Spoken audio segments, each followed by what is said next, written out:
Stranger things volume 2 നമ്മൾ എന്ത് പ്രതീക്ഷിച്ച് അത് തന്നെ നമുക്ക് കിട്ടുകയും ചെയ്തു. ഇതിൽ പറയാനാണെങ്കിൽ സ്പോയിലേഴ്സ് മാത്രമല്ല, നമുക്ക് സ്പോയിലേഴ്സ് ഇല്ലാണ്ട് പറയാൻ പറ്റത്തില്ല. സോ ജസ്റ്റ് ഒരു റീക്യാപ്പ് പോലെ പറയാം. സ്പോയിലേഴ്സ് എന്ന് പറയാനില്ല, ബാക്കി എനിക്ക് എന്തെങ്കിലും കണ്ടു നോക്കും. അപ്പോൾ ഓരോ എപ്പിസോഡ് എടുത്ത് നമുക്ക് പറയാം.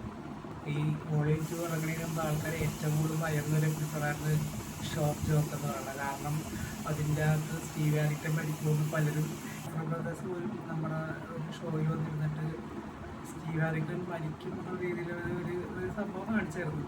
അപ്പോൾ ആൾക്കാർ ആ ഒരു തിയറി, ഒരുപാട് തിയറീസ് കൊണ്ടുവന്നിട്ട് ലാസ്റ്റ് മരിക്കുമെന്നുള്ള രീതിയിൽ ആൾക്കാർ പറഞ്ഞ് ആൾക്കാർ ഫാൻസ് മൊത്തം ടെൻഷനായിരുന്നു. സ്റ്റീവ് മരിക്കുമോ, സ്റ്റീവ് മരിച്ചാൽ പിന്നെ ഞങ്ങൾ ഇത് കാണത്തില്ലെന്ന് സോഷ്യൽ മീഡിയയിൽ പറഞ്ഞ് ഇങ്ങനെ കുറേ കാണായിരുന്നു. പക്ഷേ നമ്മൾ ഉദ്ദേശിക്കുന്ന ഒരു എപ്പിസോഡല്ല ജോക്ക് ഷോക്ക് എന്ന് പറയുമ്പോൾ. അത് വളരെ ഡിഫറെൻ്റ് ആയിട്ടൊരു സാധനമാണ് കൊണ്ടുവന്നേക്കുന്നത്.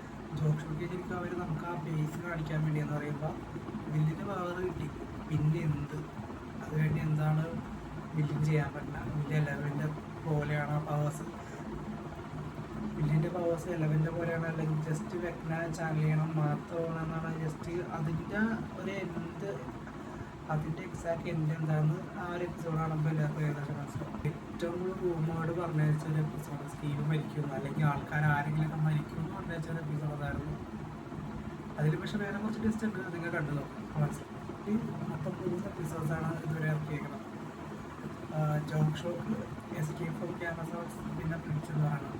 ശരിക്കും പറഞ്ഞാൽ ഈ 3 ഒരു ബേസ് ക്രിയേറ്റ് ചെയ്തിട്ടുണ്ട്. ഫിനാലിലായിട്ട് ഒരു ബേസ് കൊണ്ടുപോകുന്നതാണ് സത്യം പറഞ്ഞാൽ. അല്ലാണ്ട് ഇപ്പോൾ വോളിയം 1 പോലെ ഒത്തിരി ആക്ഷൻ പാക്ഡ് ആയിട്ടുള്ളൊരു വോളിയം അല്ല ഇത്. കാരണം ഒരു സ്ലോ ബേസിൽ എന്താണ് ഈ ഫൈനലായിട്ട് നമുക്ക് കാണാൻ പോകണം, അല്ലെങ്കിൽ ഇനി എന്താണ് നടക്കാൻ പോകണം എന്നുള്ള മെയിനായിട്ടുള്ള സാധനങ്ങളാണ് ഇതിൽ കൊണ്ടുവരുന്നത്. ഇത് അത്യാവശ്യം രീതിയിൽ ഇമോഷൻ നല്ല രീതിയിൽ കണക്ട് ചെയ്തിട്ടുണ്ട്. ഒരുപാട് ഇപ്പോൾ എന്താ പറയുക, നമ്മൾ വോളിയം 1 കണ്ട പോലത്തെ സ്പോർട്സ് മൂമെൻറ്റ്സ് ഒന്നും ഇതിനകത്തില്ല. ജസ്റ്റ് ആ ക്യാരക്ടേഴ്സിനെ കണക്ട് ചെയ്യുന്ന കുറേ കാര്യങ്ങളുണ്ട്.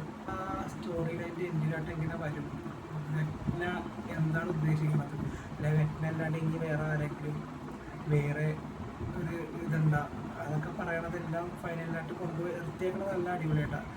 ഈ ജോക്ക് ഷോക്കിൽ ലാസ്റ്റത്തെ ഒരു ഇതെന്ന് പറയുന്നത് ലാസ്റ്റ് എൻഡിലായിട്ട് വരുമ്പോഴേക്കും മീൻസ് ആ എപ്പിസോഡ് തീരുന്നതിന് മുന്നായിട്ടൊരു ചെറിയൊരു ഹൈക്കിൽ കൊണ്ടേ നിർത്തും.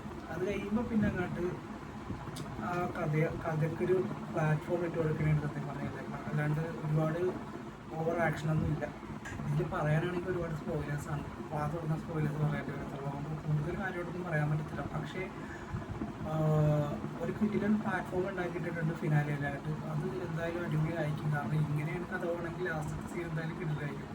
നിങ്ങളിപ്പോൾ കണ്ടു നോക്കിയിട്ട് നിങ്ങളുടെ അഭിപ്രായം പറയാം. നമുക്ക് ഫിനാലിയും കൂടെ ഇറങ്ങിയിട്ട് നമുക്ക് ഡീറ്റെയിൽ ആയിട്ടൊരു സാധനം ഇടാം. എന്തുകൊണ്ട് നമ്മുടെ തിയറീസാണ് ഏറ്റവും ബെറ്റർ, അല്ലാണ്ട് വേറൊരാളുടെ തിയറി ഞാനായിട്ട് കുത്തിയൊക്കെ ഉണ്ടാകും. പല കാര്യങ്ങളും അങ്ങാട്ടിക്കാട്ട് നമുക്ക് ചോദിക്കാം, അതങ്ങനെ കൂടെ ചോദിക്കാം. പക്ഷേ എല്ലാത്തിനും ഒരു വ്യക്തമായ ഒരു ഉത്തരവുണ്ട്. ഇന്ന് തന്നെ എല്ലാവരും കാണാം. കാരണം സോഷ്യൽ മീഡിയ പറഞ്ഞു കഴിഞ്ഞാൽ മൊത്തം സ്പോയിലേഴ്സ് ആയിട്ട്, സ്പോയിലേഴ്സ് എന്ന് പറയാൻ മാത്രം എന്താണെന്ന് വെച്ചാൽ ഉണ്ട്. പക്ഷേ അങ്ങനെ ഇല്ലെന്നും പറയാം. ഫിനാലെ എന്തായാലും തകർക്കും, അതിനൊരു സംശയമില്ല. കാരണം അതിന് വേണ്ട എല്ലാ സാധനവും സെറ്റ് ചെയ്തിട്ടുണ്ട്. ഒക്കെ ഏകദേശം ഒരു ക്ലൂ കിട്ടിയിട്ടുണ്ട് കാര്യങ്ങളെല്ലാം. ഇതിൽ പല രീതിയിലും നമ്മൾ സീരീസ് കണ്ട പലരുടെ പ്രഡിക്ഷൻ തെറ്റായിരുന്നാലും അത് നമുക്ക് എന്തായാലും ഇനി മഞ്ഞ വഴി വെച്ച് കാണാം. അപ്പോൾ നിങ്ങൾ കണ്ടു നോക്കുക, നിങ്ങളുടെ അഭിപ്രായം പറയാം. നമുക്ക് എന്തായാലും ഫിനാലെ ആകുമ്പോൾ നമുക്ക് അതിനെപ്പറ്റി ഡീറ്റെയിലായിട്ട് ചർച്ച ചെയ്യാം.